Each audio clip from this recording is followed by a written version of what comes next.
Ya ele manatu mawalunga ele nei tula le afiafi. Ya ele vai ale fala oto ile Mario pesenga le ngalu pe ufatsina. Lele ufatio o ilo tulangi soifua Samoa. Ile nei fo i tula le aso ya mai fo la singa sa fenga yai. Ya male malu lo tatu tunu. Ya aonisi fo i fenga i ngawenga ma fe au. Manatu nei po kalama ya olo o ngayatu ile la monei woni chole.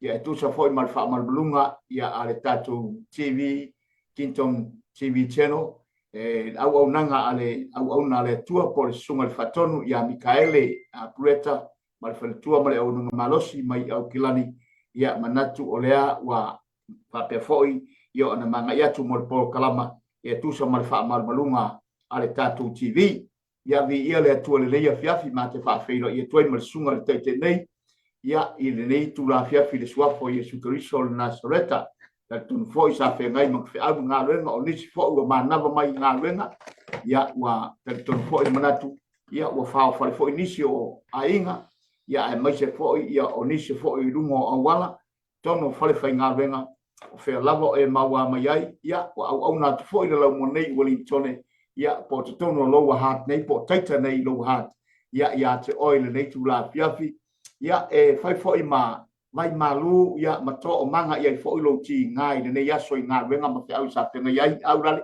ya te ton foi manatu ya wa te a foi le mama fo nga wenga le so ngafua be fo le so ngafua o se aso foi tale ta o liste ngata no le aso amata sa fe ngai ma le weekend ma malo lo le tino o le tangata soi fua ya o tau fa fa ngata ona fa o sol man manatu a le fa o sol man la matanga va ya so pa ngata fo ilan fa o tu la mal ya ya le tu ya va pe ma fa fe lo ya tu ya te oe ya fo e ma wa ma ye le nei au nanga ya tu sa malana au nanga o le manai o mana wa nga wenga ya tu na tu ilo mota malu lawa le nei fia fi ya fa pe fo fa no file muai ya tu langa o le aso a fo ni lui tau na fe ngai ma oi le nei aso e pe ona yenta tu au tu ilunga o lo e silsila mai ye tatu on sa i lui taunga ya o lui tau le soi fuanga o tatu ye nei ya ai fa malosi pe le loto ya ma fina pea ina ye tatu e tu wase manuio ainga ya me sho alo ma fanau ya tu le fainga lo pe ya le tua ma se pa anga masanya le nei o unanga fa feilo ya tu ile nganga e tomu fa lalo ya te oi le swafo Yesu Kristo lo tatu li ma lo tatu faola o panga masani so se tasi o faile nei o nanga ma wo fa pele ma mai ya te ya fi lava ma ua ma sunga le fa ya nei pa peatu ta lofa lava ya ma lo so fo monuia ulale le sunga ya o ma le tu la ba ta tu fe lo fo ile lofa ma le anga le tua ya upu masani ya le tunu upu fa di tua va ya fe pi ya tia al mawala ya fa pe le tua ya o lea lava va o lo ia fa fi tau ni ma pu nga ma fa ita ya fa te fo o fa te fa sopo mai i ta tou le nei pia fi i fa kini i fo i fa mo ma ri fo ma telefone tu no on tangata ya ma se fo tu la ngo fo nga ai ngo i ni pia fi la ni se fo fe ngai ma fa no anga ya ma se o ni mai o lo ti ngai ya avea lava le upo le tua o lo ruina i le taimi ma le taimi e to amalia o se vai e pa yatu ya te oe ina ia fa pe ona to amalia i o la ngona ma fa no file muai lo fa to tua ina ia te lelo fa to tua e te va ia tu ia Yesu bi ia le tua la te ina ta to talo la mai o le langi fa fo ia le vi inga i lo swafa haleluya e tu la fiafi fa fe te tele me u malava sa ma tu fa foatu lo ma tu to fale mai nisi fo yo fa umaina nga luenga le nei fiafi mai se fo yo mea uma sa yai lau fanau na fanau la iti i fale aonga fa fitai le atua sa e pui ma leo ka ina i mato umai lo ao fa loloa wa mafai mato to o mai i le nei ta wa fiafi ni ia lo swafa Yesu sa uni fo i ma ua malau au nei ya fa foi atu le nei por klama ya na tala no fo i lau upu le nei fiafi o ai fo yo fia maua le tua le manosi mai atu ai fale nganga a vela upu le nei fiafi fai fa manosi au ina ia toma tau nai pere soi fu au na va ya tu oi I whainga tau le ola wa mātou iai. Mātou talo lau whaunga nganga pa ia tu mau mai lunga iai maua. Whaina ma mori e la upu I so se me o iai le tua le mā losi o la wa fionga. Po ilo vi inga Yesu tu maua ia te mātou whatau wa ilo suafa. Amen. Ya mi ele tu lali. Ma lo forse fua. Ma lo langi mama. Hallelujah. Ya mi ele tu le tu la fiapi sa mo. Tato feilo I fo ilunga o penga te whailangi. Ia ono le au nanga Global Kingdom TV channel. Ia ilana por kalami o le manai o le manama o ngā nuenga. Ia whai po I fo mailau sila. Ia ona o le tama o le maunga. Ia o lo tuangia. Ia e whaafitai fo I nei amanoa. Ia o pasi mai ai ante I maua. Ia e whai masui. Whai maauauna ia te oi nei a fiapi. Awala le manai o le manama o ngā nuenga. Ia o le tua lalo lama le ua manava ngā nuenga. Amen. Ia le fōua e anga I le fale. Ia e pei ona ia I le tātou manai o le manava o ngā nuenga le nei a fiaf. A le a whaitawina te pas whaitau le mawai se tātou wha malos.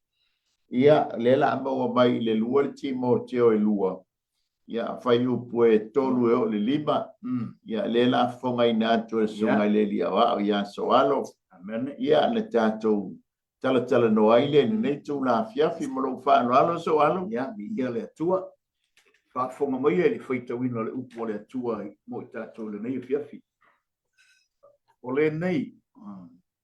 O le nei. Ia e ono sai me tinga ai.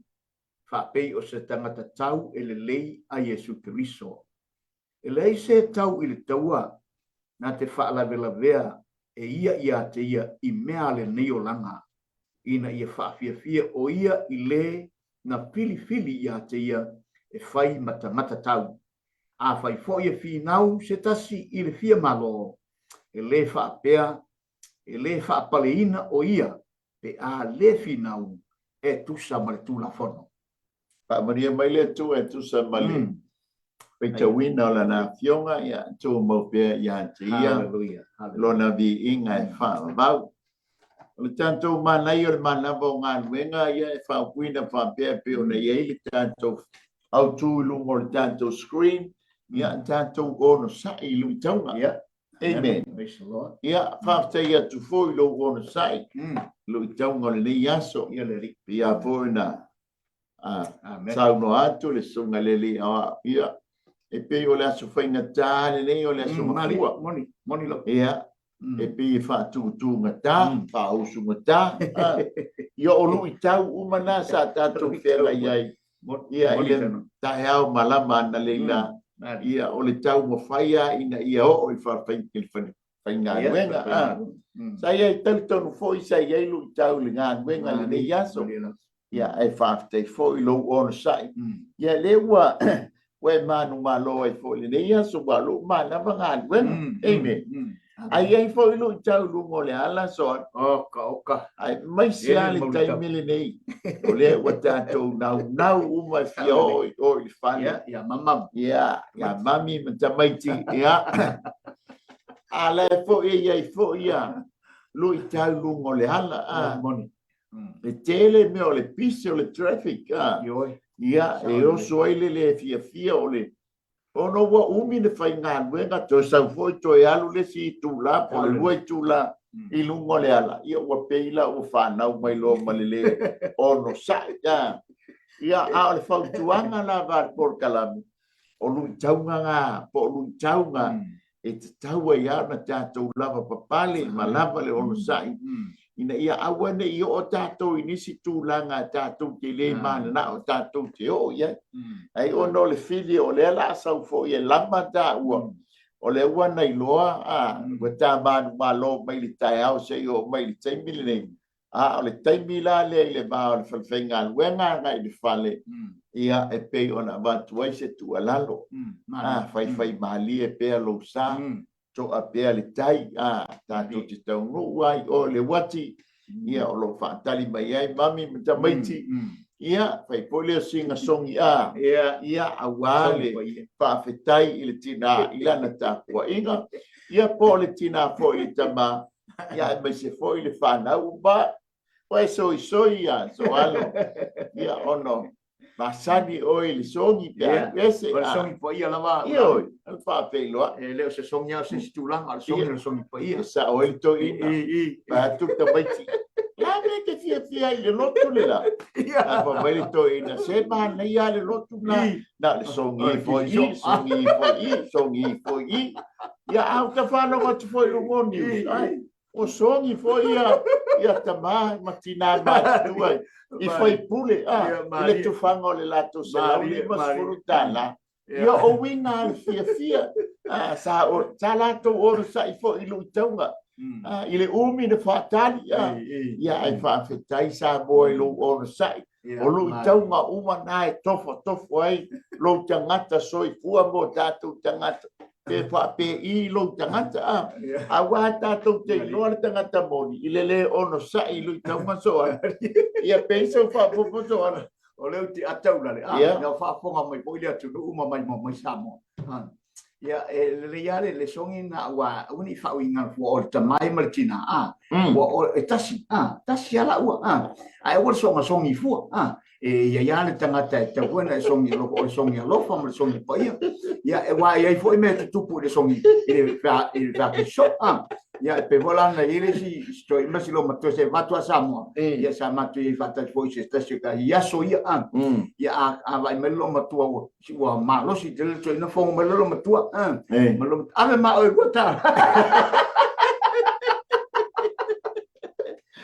lo wa sa mo intala lo matua intala le so to ina life fia mo le fa unga le tu ile upu ori luna loto le fa songi pa ia ai ti na ia o so mo lo matua fiu su el to ina ra songi tu favor to ina ki sia tu le songi pa ia mena fa te la fe Ole o lu i tau uma foi na lu i ai tina po fa pe mai lo no sa Maria ya lango anga tui ina fa pe na po i le ai le fa viole a su i se si ole tasi alfa mo to ina lo tu ele suia la amen e pe la na ye tanto fa so ele ne ye fia fil ma na ba na yo nga ya a tau no o tu fo le fale amen ele ta penga mai se ya o tasina lo tasia na lo itau ya ti oi ina ia lava papale ia ale sa o el to ina alu le aso atoa nga al sabe o le Facebook o tai fora tai ni le ale ta penga se me ai amen ya tau tua na foi mata tau le au fa muri aso ya mata le nga foi ele tala foi ia pusa o mosa ia le pusa o mosa ia tupu foi le o mosa i chole uma foi o mosa i la ora va via ai power ne ai per fatul matala amatanga le pokala a le leilo amatanga le aso le folo no fai uma ai le foi fa upunga va pe a fa le tonu le amatanga ai le leilo nai uma e ala foi lana manuel tonu atu tama la sa tatalo tina ai a fa pela tulanga nai ia sala foi o fiale o sai la ta ofi ma ala matala ne fiafi ta ofi umaya lo oli me o ya te oi te aru kisi le lo matua o ana me uma kisi ye le lo matua te va ai fo poi fa viti ma a vai o te lo matua sa talo foi la kwa ko kisi lo matua sorry mama sorry mami era voi fatu ya ale va ai le io ma me io le fiafi o lui tau uma nai lo tanto o langa amen le ngata o le wa malanga tuile lau cha vale a fai fo le la wa e alu te fai nga wenga le ia fiafi ya e ia lu tau te lu fe ngai manga wenga o po le fiafi a o le fau tuanga ia male tu lano por kalam o no sa ia o no sa ono sai te ia ole nau ta inga ia e malo ia malo e sawa le foi le fili fa mai e sa wenga oi Fasi mafa matia ai fio maiale li o leola. Mai al file mula ngo io al file mu. Ia e file mu ai. Ia fatalo fato foi au faingal. Wena pa nga uman kolompo le wa mafuta mai lungo por kalami. Ia ne te wa te ila wa ai wa fa pia mai. Wa leva ai mai le sunga le li awa. Ia le peona uta ua le te mo fan. Ia o le tuangia wa ia ai fai mai ia ba ua. Oi fai por kalam. Ia le la ma te usita ia fai por kalam. Awa oi le ia fia. Yeah, amen. Praise the Lord. O le tanto tusi le la tanto fai tawina pe o le fai tawina le ia fia. Tanto le tusi masani. Hallelujah. Ia o le tamo Timoteo. O le tamo titi le ana. Na piki mai e Paulo. Ia ina ua saulana le la malanga. Lona lua malanga fa missionary Paulo Masila. Amen. Ole mana ia ole foi tala anga ole tamale. Ole tangata le tusi mai le tusi. O lona suafa o Paulo. Ole tangata sa matua tele lu taunga sa fia ngai mai. Amen. Amen. Nga talia o Yesu Keriso le mele na alwa ilungai tamaseko tai ai a mata mai ina o na fea ngai Paulo ma malu taunga. Amen. Tusi mai lale ia le apostolo ilona tali faleanga. Amen. E mantaulia ole ina ua uma le fale puipunga wale ole tusi le lona lua Paulo. Ole tusi mai ua ola e fale puipui lona lua. Mantaulia foi o le tala ale ngānuenga i lufulu valu ile wa fale pui wa po e mai Paulo o Jerusalema e mai e failo na fa sinonga i Roma fa po le tala o le wo o fa nga malanga i Roma to lo le o tai o le to se la ia ave uma isi pango tai o e fa fale pui ai to Paulo i lo fale to fia i lo le male leo na te leo ina lua le leita usanga o nofo i ma fale pui ai Paulo. Ona tatala lo le o Paulo. O mai lo le o Paulo. O le ahalula e toi Asia i e Kalesia. Na mua o i Efeso. O atu lo le i Efeso. Tu uai lo le o le tamale le o Timoteo. Amen. Amen. Ai o mai i le afoi. I Tesalonia. O i Filipi. Macedonia. Ai toi tusi Paulo i lona tali o no misia lona tali lenga lain tusi ile lana tusi mua le fale puipunga la Paulo lona lua langa nga poe moi o ile nu o tuiko a poe mai nga rob e tu fita Roma mai lo le fa pui ona toi taimi la Paulo e tusi elo Amen. o le tato wa fa so le fiafi e pege tolu i tu ai ngā illustration lea mai po ni tala whātusa. O le tau ma whai Paulo e whātusa i aile o langa Kerosiano o lona tali i whalea nganga. Malu i taunga e whetau i lea taini, ma lea taini. Mua, o le tangata o le fita tau. Lua, o le tangata ta alo. Tolu, ia ma le tangata whai whātoanga. Amen. La tatou leo o la i fai whātoanga. Ana o le fita tau. Ma le tangata ta alo. O le ala au mai ai e Paulo. Lui taunga. I le tangata fita tau. Ma le tangata ta alo. Amen. O se whātusa i le olanga Kerisiano. Le ala tusi mai ai lona tali faleanga. Ia pisa wa puposo. Ia le tua mana ia lama vai ngai pe ona tau fa amani no no taimi lava e tuli ia ai fa teu la le mo fa amani no fa amani no o vai ngai pe ni le pe ko ona tau pule o tu se timute.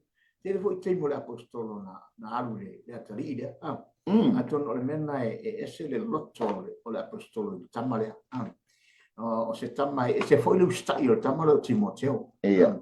ese fo ile ustaio o tama no le we to watu langa pi to wa illustration le wa tanu mo ia fa mau o vai nga e fatu sa tu sa in fatu sanga le e fa mani noi o e fa mani noi se me i tu langa e fa mani noi a tu langa e pe ona ye le tau o mai nga po vai nga ye to ale la tatu mata tu e tu langa e pe ona ye fo la tu le ne fia o le ono sa i lui tama le fo in tatu wa ai o le tau o mai la apostolo ia mena fe ngai mai e nga amen ona fe ngai lui tau e le fe mo fia le mai la tale fa manino mai ai le fainga tal mo fita fainga ta awa a tau i tangata tau i malo au mai mo fa te inga ina ia o le tangata le tuitua le anga ia tuitua o le tangata le e te tau fo ina ma vai atu pe watata no leila ma vai atu nisi wena na fau tua mai ati tatu tu mai fo i tatu pasi mai tatu pa vai tatu pasi mai tatu fana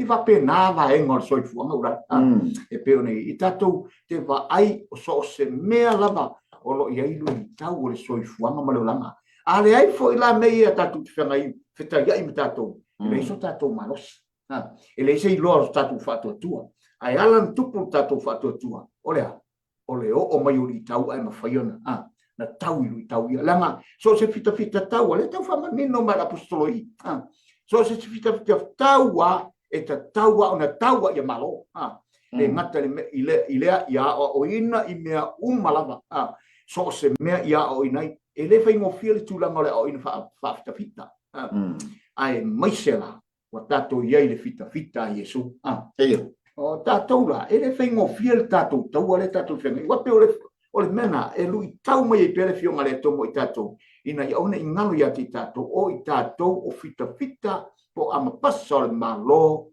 o Yesu le tato te tawina le taua ina e tato man malo i le ase fita le tau ta pe i fai ina o le loto ma le ato tonga o le malo po le ami po le fita le malo ia man malo mai fit e pe la so sa tu le ula i ele o le tato vama i ato le tato mana i o le mana vonga nuenga pe la ona tau tala e iei tula fono e fea ngai ma le fita tau ali e la ona iei fai upu le e tonu amen le la fai mai ia e fo ia le apostolo ia e ono sai i mea tinga hai Paulo i taunga e fa tusa ia jai e fa pei o le fita tau a Yesu Keriso amen praise the Lord ele i fai mo fiele tulanga sa fe ngai ma Paulo tusa le wa mai a Paulo o ia fa te inga amen praise the Lord le manta Paulo wa langa o lona taimi muli lea ke o lana tusi muli lea si o nantali o tu Paulo ma toe te pai tua ile lana sabalinga mai amen e ve ai o ia ma fita tau a Yesu Keriso ele fai mo fiela na savalinga ali o le fo mata atu ia ile fita le o pe ngai mai po le fai unga o lona fita o le fantali mai le peli o le fantali mai le fa salanga amen o la fo la mata Paulo il fita a Roma ma tau lia fo ina tau be besi lesi i oi ile tangata i utai e fasioti e fa mai Paulo o a le tangata Roma le ale toi me i ole ole ngā duenga e fa o le oti a Paulo ona lala e mai tau ole e fa inga tā tele le fa o se si se mea fa pe i se fita tau a Roma longa ai se alanga iai fa palenga la iai ma fa malunga la iai ile fita tau e fa pena uma le ata le mai e Paulo amen ole avea o tatou ma fita tau a Keriso ua fa mamaluina i tatou le po ia ma le mamalu o Keriso amen le mafuanga na ole le mafai esta ngata no so sta ngata no ona fa o se me se fita tau a Roma le anga Langa ole ngoa fita tau Roma lai pa mamalwina fita. A ulu I tau le fe ngai mal fita ele fe ngofie. Amen. Amen. Fa pena uma le o langa o Paulo. O le ala fa mai Paulo. Ia dea I tatou. Ia ono sa ilu I tau. E fa pe o le fita tau o Keriso. Amen. E pe fa fa ngofie le fita tau o Roma. A le men onga le moli e Paulo. Ele fa ngofie pe ade I tatou me fita tau o Keriso. Yes. Amen. Ai sea. Le anga tatou te le tau fa le tino. Tatou te tau fa le nganga. Amen. Praise the Lord. Amen. Le fa me ye Paulo Timoteo. E te loa le tu la fono le ta sa bali mai. Fa pena uma o le lutau ia toe. Ia andea o e pe o se fita tau o Keriso. E ia tu la fono e lima taitaina ai le fita tau. Amen. Praise the Lord. Wale mana toi fia fo I o I lanulangi. Ai ona o tu la fono le ua fa pena ona lima taitaina ai I tatou matao fia ai I tatou. Langa e whainga tau o e maa. O le fita tau o Keriso. Fa pena fo I o e ta maa tina. Lau tala bau tama maa tutua. Ta mai tai maa tutua. Amen. Tono o tātou ainga. Piwa mea tātou me fita tau tono o tātou ainga. Amen. Tātou ke uso e whai ngā wenga. Tātou o mai li whale, whai whi au. Amen. O oe a maa o le fita tau. Ele ngate tono o tātou ainga. A o tātou o langa whao ngā ina mo ia malona malo. Ia whaisau wha soa. Ia le atua. E sele manei o le tau tu. I tu langa e pe ona ia le soifuanga le apostolo a to manatu ia o le telefo i o tu langa e pe ona le tala le apostolo I sifa pe mai ua nono tia o nono tia ia ona o le tala le lei ia te ai ia Yesu Amen. ona ole winga tonu al faupunga lea e pe ona sau no la le e se le fai ngofie e loe e fioso atu to e fia tango atu I le tangata na ita iai ti ngā iai e lana e saunoa. O toi fia tango atua I le mea sa masani I le lalolangi sa iai. Ai pangalea. E iai tangata lau o tau fia ia. E iai tangata lau langa lau I tutonu. O iai tangata I tutonu. O le malu si angalanga. O le mafoni whaalango lango whaamoe moe Paulo. Ilu I tau no o ia te ia. Langa lau o nofo tangata I tonu ia te ia. O ila o nofo whapena umata tau. A no fola le tangata le ai tonu o Yesu I tonu tatu loto e le to e fai o tatu loto ko tala la apostolo o no fo ke viso I tonu ya ta o le ao ngā mea uma langa o ia I tangata le o mo fai ala tala no sa fu so e ta no la sole a to le aso tatu ngā luele ngata fo I le au fai ngā wenga le atua o le taimi ma le taimi fola le tala le leia le li le au fai ngā wenga le atua ia mai se fo le whaatono ne o nanga I ngā wenga fai talo fai pai lau tala le fai fo ia te au lale le sunga fai a oma so le se ula se ka va pia pike se ki va pia pila la ka wa kul manguia ma ka pia se mo fo le ola fa va ma fo tangata se long sa mo ma sofa tangata se le leilo ma sofa ono ai o Yesu langa tatu fatu ele fatu saina tinga ma mea na on maso fa sofa le tino lo tanto li faola e o foi la apostolo na matua ma sofa ma le pelo na lona soifuanga fa le tino le nei ona watu lona loto I tangata langa o no por tangata le tuton la fainga tana man tatu te pu leo tatu loto so sani le ula vi ele tu fa le fa so ole tu la fono fa mai le apostolo e tu la fono o le fita tau amen fita tau le a Roma e iei ona tu la fono e li matai nai Roma fita tau e sale moe le tiupe ma fuanga nga fiki solo ai le tai o le pule o le panpui a wa foi e sale moe le a foi I le ngā wenga amen ta sinalu tau e o ia ti tatou le sikai walu se tulo walu le tole ngo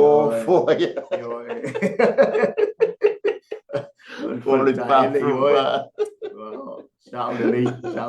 hallelujah o le tau o se inga ia maua se si koma po ile se e ngale fa ngale o ngale fa ngo e ngale ngo nga ia amen hallelujah e o ia la tu la fon fa be la foi tono tato ngale nga masan ia amen e foto a e tato o e foi le puti ina wata se fo você falou te se falou o te tau na tato tu lunga tato tu fa ngale ngo o por simo moni la so tu la fono la na fa tanga te fa ngale e fa pena o mala tu la fono o le fa manato e Paulo lo na tali manta unia o le to tu si le a Paulo e sio na tali amen fa le nganga o o Timoteo o no le la alu ya ai tu o ia fai o ia e tu ia le ngal wenga le e va ai pe alu e tau si le ngal wen lo na o langa tau tua lo na o langa o dai le amen le leva mai e Paulo toli mai o le nei e ono sai i me tinga e ai tinga o le fita tau ya ale tinga o le la alu e tau e o le ia ilo na ola o la afo ina lo na ola fato le alu manuia ia e ola ale manuia ia o le oti tele afo tinga tanto ia ile le yasu te ngai fi au manuia e foi tinga e fe ngai male male no fo fale amen ia e foi tinga e mawai tatu tau panau amen alela fa mai e Paulo o ti ngai e ti tau na tatu ono sa ia ena ia maua ia de oi ma fita tau manu malo ole mana onga le ia Paulo lo na tali ia manu malo mai lu tau ngane ma mea ti ngane ina ia o lo na tali ile tumunga e maua le fita tau amen. Ole foi mata tua Paulo e fita ne. Ele tio foi mai ale. Ele tem o Salome se ana fala ya Yesu e fio mai lo malo. Ai ele tamale tu ilisiona pit. Lisio tu. Mas tamale lisiona tu. Amen. Lenga le mata le tina. Ole malua li o fita pe o na tu ta for la por tu. Amen. O le nau ta inga foi leo Paulo ilo na tali. Ia o alo na tali ile whaatomutumunga o le fita tau o kewisi. Amen. Lea foi e tala no mai e la tusi le mta u koe wha. Tusi a lea. Alleluia. O le nau ta inga o le matua ilo na tali i whaleanga. Ia au le tau mawhainga alo na tali. Ile tumutumunga o onga i tau no oi. O tumutumunga e o ye le fita tau. Amen. Ye le fa me ye Paulo lo na tat. Amen. Ele ngata i lalo nei. O le taime tofa aia tatou whaamunianga i le atua. Amen. Ia i lalo pale. Awane a vea tatou pale fo le pale le i ila. Plain. Ma po anga le fa me ye Paulo tole.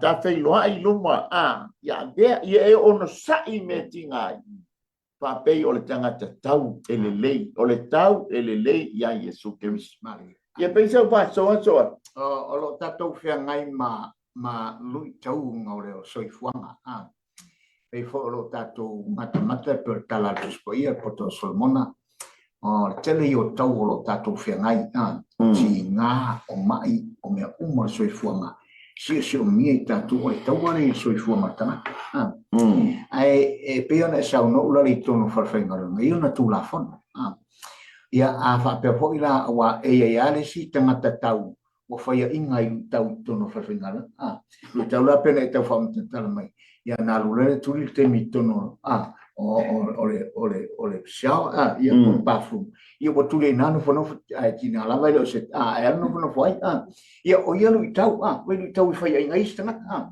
o lu tau na e o ia tatu langa e lu ia tatu pe le wingo o le lu i tau ma lo wingo o le tau le te venga la lu i tatu so se me na lu ia tatu e te fai ai ngai me e sa le pule o ke mai e te fai ai ngai oi ese la utala ese foi attitude la wa faalia tu ile puli wa pe ya o matuati ngalu lo a o le se va ai ma se matau o tanto foi tanga o tanto lo le lim tanto a fa wa fa le ina lo ngama ma ia yesu je tongo tanto langa e o mai foi ati tanto le loto le ono sai tanto ti lo a o mai me va pe tanto te patau la ia yesu lenga o iana manu malo iso se fa pitau me vole le tata noi ile apostolo male non natali fa le ngamo Timoteo ya po inga matima inga esel mana ya e ti mai ai pe lo natali fa pe na fo ile ngamo fai tato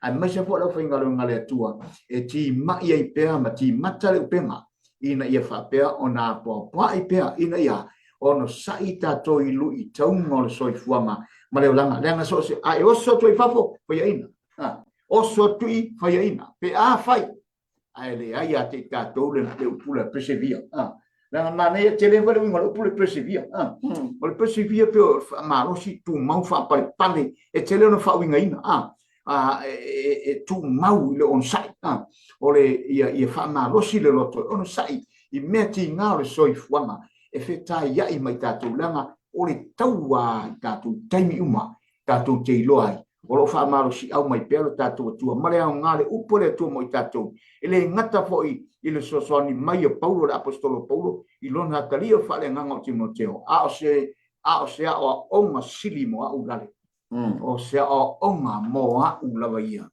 ina ia o le mea le on sai e se le mawanga tai te mi o mai ti nga manu tama e le fa ngo fiele upu le on sai lana fatino ina le on sai te viso Yesu mai fo le ata fa tai ya ile tama ya yopu ta tu te ai ile te leo na puso on sai ta tu fa longa te lo ma so uma fo lo puso on sai uma fo puso on sai ono sai pia te fa tu mu puso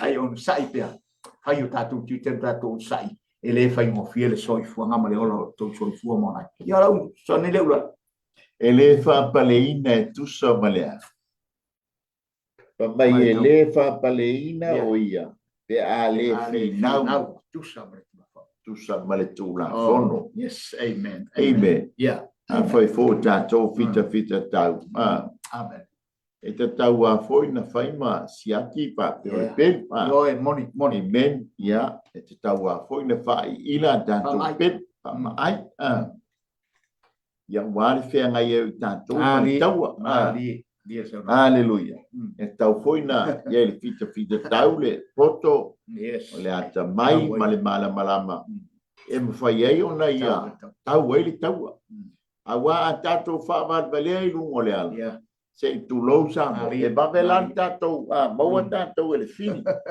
ai a poto maua le anta mai maua le malama ia tato te tau ele tau po le ala tau fai male fili lenga fa mai Paulo ya kolonito soli awani o tato ba le ia itonga fiti o le nis tasile e fai ina tato fita tau le ono sa ilu itaunga ai tatoa le matua le malama tato le fio le tato ki tau ai le mafu anga le malama le maua le usustai o le malama o tato lengo le fai mi Paulo awani o tatoa ba lea ia itonga fiti amen e te tawana tātou ono sa ia tātou maua le poto, tātou maua le malama, tātou te maua le anta mai. A o mi ngoi mai la tonga fiti ale fili. Awa e malama le lei awala. E te tātou te tauai ina ia tātou manu malo. Amen. La tāo le vaenga lona lua. le fai mai e fai upule ono. Ya. O lo tana no al fai upule ono. O le nga lue fanua po le fai fatoanga. Amen. E le o le fama o le fama o le fama. Ya.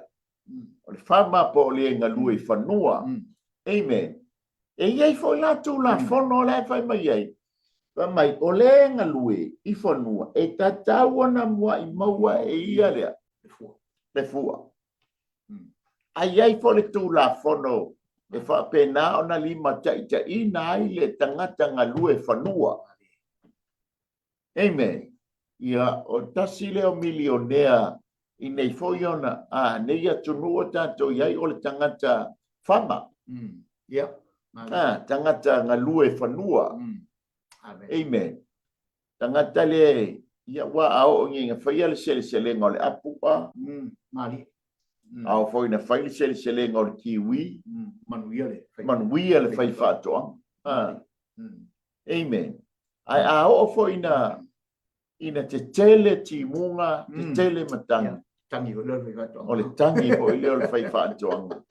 Ona wa o le mawala na sele ngai tau na ia mawaina. Amen. Ole mo meo hata fata ita ole mai el apostolo no nantali soli ele ngata o le fita tau ita tau na e finau ia fa paleina oe Amen. Finau atusa mo le tula fon fai fo ia vea oe matangata fa tusa mata fo o tanga lue Timoteo. Amen. Ele fai ngo fiele mauole. Sele tanga lue. Amen. E fa pena uma o e Timoteo. Amen. Ia pensa fa proposo. Ole fa mo nga au tu le na po ngale al tanga ta fama. Ole ona al fatu anga. E pe fo ona ta va ia tu langa pe ona ile le upole atu le ia fiafi. Le ia se tanga ta nga lue e le iso na fa moe inu le susu ma le melio na fa to dalla spaia so se ci è per la mano fa moe inu le susu na la man ai ile mito na la man le se vai fa to nga lue fa pe inu ile ai ile batuan e se ile tu per man wi fo na fa to ai le nga o me ia tatu va ia tu ina ia tatu nga lue ia tatu sele awa pe ole ata fo na le fo atoa mai ile fo ile fo fas faitau ina e tatu nga lua ile la langi le nga benga le tua ai e tatu maua le faman yang nga le tua ia tatu ti nga ile nga benga le tua ma tatu on sa ia lu tanga nga benga le lu tau nga benga le tua ai e tatu maua le tau la ngor tau ile le sauni mai mo yesu ma tala spaia ele fatu sa via ele fa tu solia le tau ile fa tali mai mo tatou o le mena tatou ti loi a tatou ngalue ye le tatou fa mo o le tatou fa mo mau lunga lava ina ia tatou sele mai le ola e fa va fu na pe a fai tatou te manu malo ma ono sa ia lu tau le soi fuanga o mai o tinga fa fitau li tono ainga o le aio se mea kala apostolo fa mai wa o ina ye neu mai atatu vai foi tu lang o fita ya o fita ilona tu na savali o na ngana o to nga yoi o fita e o ma mena e pe fola na tautare apostol o ina ia fia ai ia ma o matelaina lana o ila apostol wa o ina ia ile matipa wa o ina ile yo semea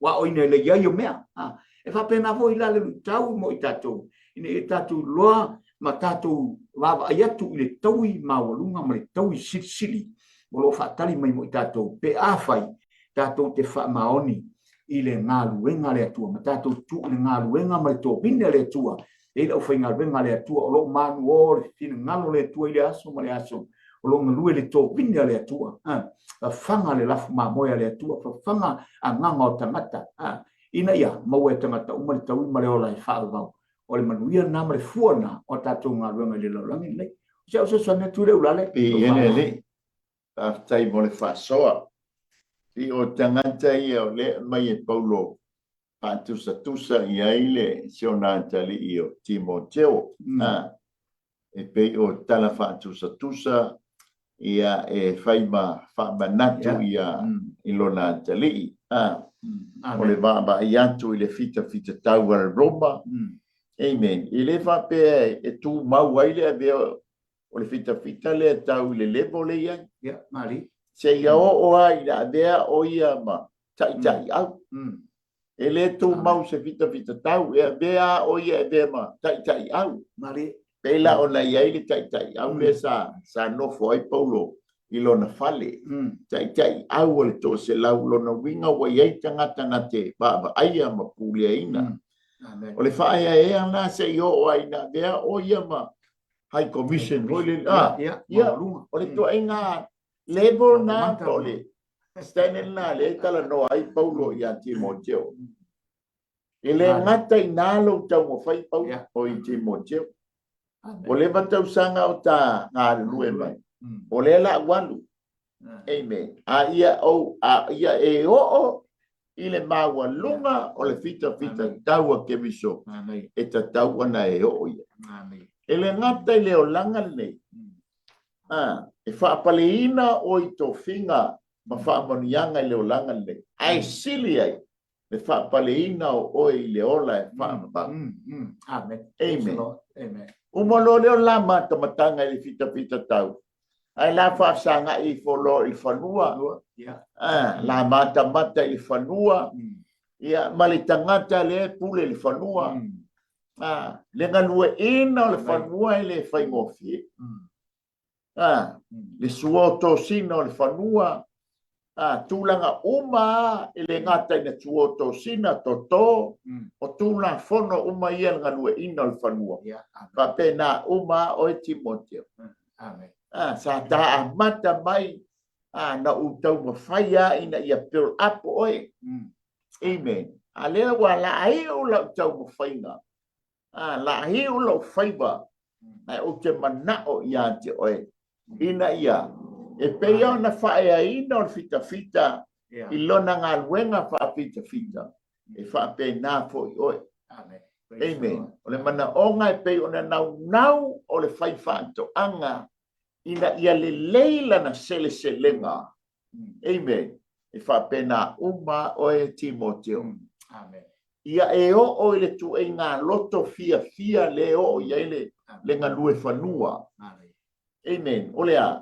o lona sele o lana mea sa luluina. E mai e foi teimio e foi tula fono sele. Amen. Ao na sele saito o le karite. Amen. E sane yo le au sele le pa. I me i saito ye e ola i tapo le pa. Ao foi na to ulu futu saito e sane piki. Langa lai ai foi tangata o le la o mana tofia ina ma fatu la fonoina o le la to le fa manianga e fa pena umala oe Timoteo ma ngai ai o le taiminga sele ai poasa amen yes poasa hallelujah so se lenga so tangata e anal panua sele e o lo le taimio le selenga wa sele le saito sele le kabite makua pakia tem manuia ai sea langa fo le wa fua mai mari lana lulu mai fa pena umale no ta inga Paulo siona tali falena fa pena fo oi mari amen sa e usu le tai hao o lauto o le sa ia le lulu amen lulu a tole ba yaso le o lulu e sau foi le pei le taimio lau sele o le matua fia ina o lo loto i lau sele ai a foi e tasi le aso na e lulu ai yes na fa isa lo de ortina me ale o foi atu ai ante o e ke usu ai au wata e ke fia na ia ia pensa va popo so alo na fa o matulo le tu so mari tanto ma ne te le fionga le tua o se o nga mo tanto i le o mai o tus paia wa fina ngalo ole tua ina ia tatu si tie tu langa molunga e pe ona sa no dale ole mana onga fo na ole tama lo Timoteo ole au na le tua ina ia tu la mai Timoteo o se tangata le anta tu wa ia le tu la mai al tami titile na ave ato ia ilo na loto na ave ato ilo na fa moi lona langona na tufa iai ma fa so iai ina ia o ina ia me uma ia e pe ona iai o le akale mo tato ne tato va e tu ia pe la na sa no la ia a o te wa i pe ale ato mo lu tu dan ola mena lu ola na foi na tresesen amen a fa ia na lu le fa maun de vai so lu foi la le lava tom ai a foi na fa maun ni ma tau tinga e te manatu ia mama lai ku e te manatu ia mama le falkanga mea mata penga le fale mata miti ia ole na ia lo fa mai moi ole no winga e sau foi le tau ole matua manuia pe afai e te fa maon mai on sa i tau le so i fanga mai la mai se so mi tule la le le tel tonu sa mo le tanto ma naina ma na vonga wenga ni fiaf te fo mo tanto temi e mi so por kalame ia le la so mai le a foi se leo wale tau tamali i la fa ponga anga sa mo ia e matua tu ina ma tau fa te tele ta mai la upule le fia so fa mangalo so ma tau fa le ton fa manui el tapo inga ma fa ponga anga se ma tu watu so mau ya to ele vi inga ma tu mau fa mianga na o Yesu amen ya bi ele atua o le tato manaina manabanga on ngal wenga mai le lo mua ai tato te fe lo ina nei le tar fitu ya ma tato babanga yai ale la ai el tupu ya le la so mai le so mai fa te ngai ya fiu ya walesi ya mo se taso tato por kala bene ya fiapi ya mai ya te ma o nei ma le lo mua ya ma te fa pe ato manuia o ponga fai ni fiafi ia to fa so fu sa mo